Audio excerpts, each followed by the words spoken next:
Chapter 58. Instead of receiving any such letter of excuse from his friend as Elizabeth half expected Mr. Bingley to do, he was able to bring Darcy with him to Longbourn before many days had passed after Lady Catherine's visit. The gentleman arrived early, and before Mrs. Bennet had time to tell him of their having seen his aunt, of which her daughter sat in momentary dread, Bingley, who wanted to be alone with Jane, proposed their all walking out. It was agreed to. Mrs. Bennet was not in the habit of walking. Mary could never spare time, but the remaining five set off together. Bingley and Jane, however, soon allowed the others to outstrip them. They lagged behind, while Elizabeth, Kitty, and Darcy were to entertain each other. Very little was said by either. Kitty was too much afraid of him to talk. Elizabeth was secretly forming a desperate resolution, and perhaps he might be doing the same. They walked towards the Lucases because Kitty wished to call upon Maria, and as Elizabeth saw no occasion for making it a general concern, when Kitty left them she went boldly on with him alone. Now was the moment for her resolution to be executed, and while her courage was high, she immediately said, "Mr. Darcy, I am a very selfish creature, and for the sake of giving relief to my own feelings care not how much I may be wounding yours. I can no longer help thanking you for your unexampled kindness to my poor sister. Ever since I have known it, I have been most anxious to acknowledge to you how gratefully I feel it. Were it known to the rest of my family, I should not have merely my own gratitude to express." "I am sorry, exceedingly sorry," replied Darcy, in a tone of surprise and emotion, "that you have ever been informed of what may, in a mistaken light, have given you uneasiness. I did not think Mrs. Gardiner was so little to be trusted." "You must not blame my aunt. Lydia's thoughtlessness first betrayed to me that you had been concerned in the matter, and of course I could not rest till I knew the particulars. Let me thank you again and again, in the name of all my family, for that generous compassion which induced you to take so much trouble and bear so many mortifications for the sake of discovering them." "If you will thank me," he replied, "let it be for yourself alone. That the wish of giving happiness to you might add force to the other inducements which led me on, I shall not attempt to deny. But your family owe me nothing. Much as I respect them, I believe I thought only of you." Elizabeth was too much embarrassed to say a word. After a short pause, her companion added, "You are too generous to trifle with me. If your feelings are still what they were last April, tell me so at once. My affections and wishes are unchanged, but one word from you will silence me on this subject for ever." Elizabeth, feeling all the more than common awkwardness and anxiety of his situation, now forced herself to speak, and immediately, though not very fluently, gave him to understand that her sentiments had undergone so material a change since the period to which he alluded, as to make her receive with gratitude and pleasure his present assurances.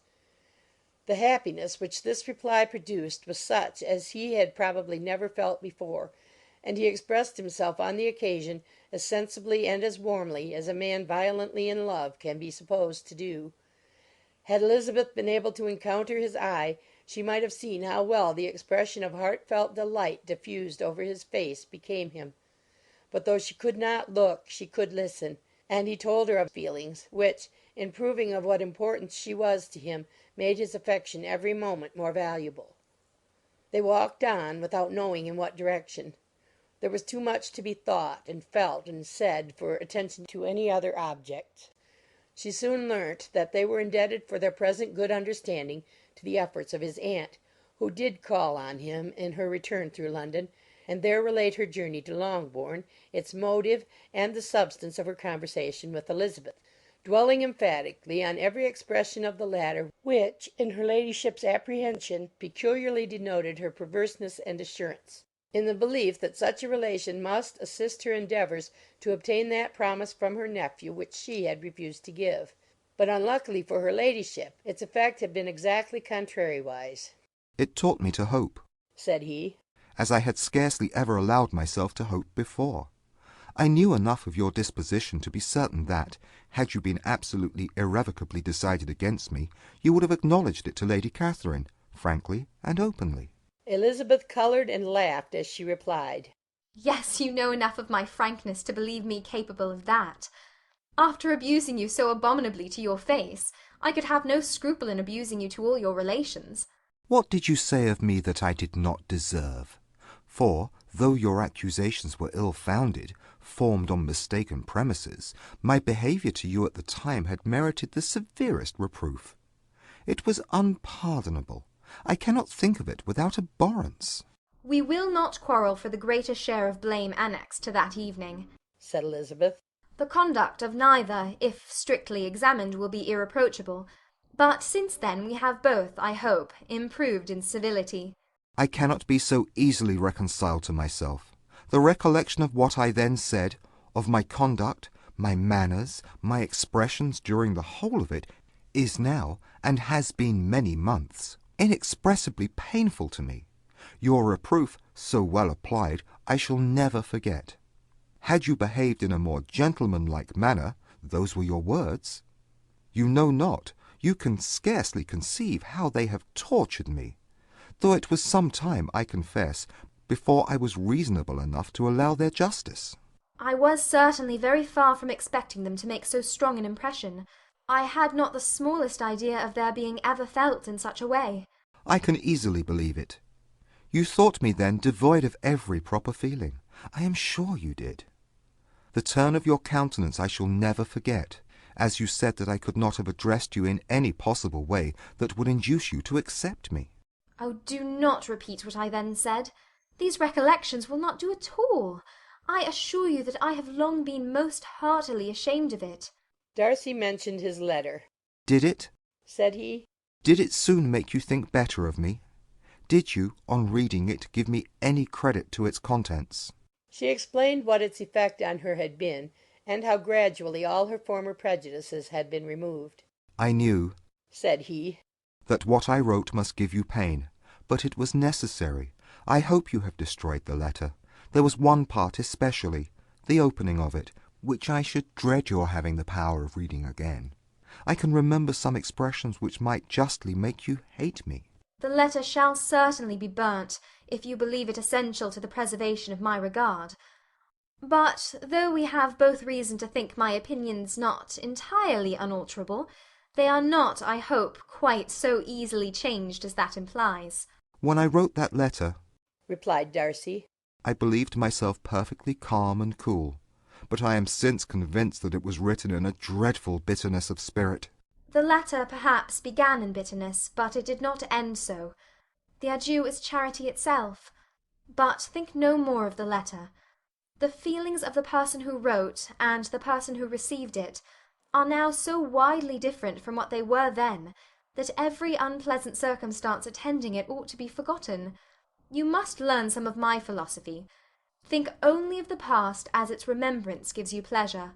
I cannot give you credit for any philosophy of the kind. Your retrospections must be so totally void of reproach that the contentment arising from them is not of philosophy, but, what is much better, of innocence.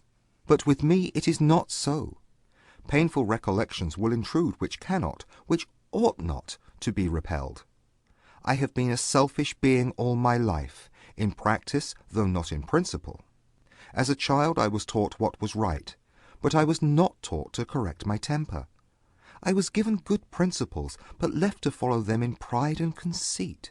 Unfortunately, an only son, for many years an only child, I was spoilt by my parents, who, though good themselves, my father particularly, all that was benevolent and admirable, allowed, encouraged, almost taught me to be selfish and overbearing, to care for none beyond my own family circle, to think meanly of all the rest of the world, to wish at least to think meanly of their sense and worth compared with my own.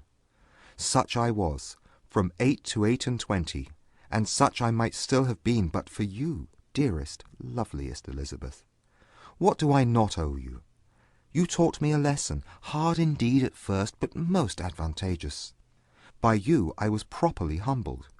I came to you without a doubt of my reception. You showed me how insufficient were all my pretensions to please a woman worthy of being pleased. Had you then persuaded yourself that I should? Indeed I had. What will you think of my vanity? I believed you to be wishing, expecting my addresses. My manners must have been in fault, but not intentionally, I assure you. I never meant to deceive you, but my spirits might often lead me wrong. How you must have hated me after that evening! Hate you? I was angry, perhaps, at first, but my anger soon began to take a proper direction. I am almost afraid of asking what you thought of me when we met at Pemberley. You blamed me for coming. No, indeed. I felt nothing but surprise. Your surprise could not be greater than mine in being noticed by you. My conscience told me that I deserved no extraordinary politeness, and I confess that I did not expect to receive more than my due. My object, then, replied Darcy, was to show you, by every civility in my power, that I was not so mean as to resent the past, and I hope to obtain your forgiveness, to lessen your ill opinion, by letting you see that your reproofs had been attended to. How soon any other wishes introduced themselves I can hardly tell, but I believe in about half an hour after I had seen you. He then told her of Georgiana's delight in her acquaintance, and of her disappointment at its sudden interruption, which naturally leading to the cause of that interruption, she soon learnt that his resolution of following her from Derbyshire in quest of her sister had been formed before he quitted the inn, and that his gravity and thoughtfulness there had arisen from no other struggles than what such a purpose must comprehend. She expressed her gratitude again, but it was too painful a subject to each to be dwelt on farther. After walking several miles in a leisurely manner, and too busy to know anything about it, they found at last, on examining their watches, that it was time to be at home. What could become of Mr. Bingley and Jane? Was a wonder which introduced the discussion of their affairs. Darcy was delighted with their engagement. His friend had given him the earliest information of it. I must ask whether you were surprised, said Elizabeth. Not at all. When I went away, I felt that it would soon happen. That is to say, you had given your permission. I guessed as much. And though he exclaimed at the term, she found that it had been pretty much the case. On the evening before my going to London, said he, I made a confession to him, which I believe I ought to have made long ago. I told him of all that had occurred to make my former interference in his affairs absurd and impertinent. His surprise was great. He had never had the slightest suspicion. I told him, moreover, that I believed myself mistaken in supposing, as I had done, that your sister was indifferent to him. And as I could easily perceive that his attachment to her was unabated, I felt no doubt of their happiness together. Elizabeth could not help smiling at his easy manner of directing his friend. Did you speak from your own observation, said she, when you told him that my sister loved him, or merely from my information last spring? From the former. I had narrowly observed her during the 2 visits which I had lately made here, and I was convinced of her affection. And your assurance of it, I suppose, carried immediate conviction to him? It did. Bingley is most unaffectedly modest. His diffidence had prevented him depending on his own judgment in so anxious a case, but his reliance on mine made everything easy. I was obliged to confess one thing, which, for a time, and not unjustly, offended him. I could not allow myself to conceal that your sister had been in town 3 months last winter, that I had known it, and purposely kept it from him. He was angry, but his anger, I am persuaded, lasted no longer than he remained in any doubt of your sister's sentiments. He has heartily forgiven me now. Elizabeth longed to observe that Mr. Bingley had been a most delightful friend, so easily guided that his worth was invaluable, but she checked herself. She remembered that he had yet to learn to be laughed at, and it was rather too early to begin. In anticipating the happiness of Bingley, which of course was to be inferior only to his own, he continued the conversation till they reached the house. In the hall they parted.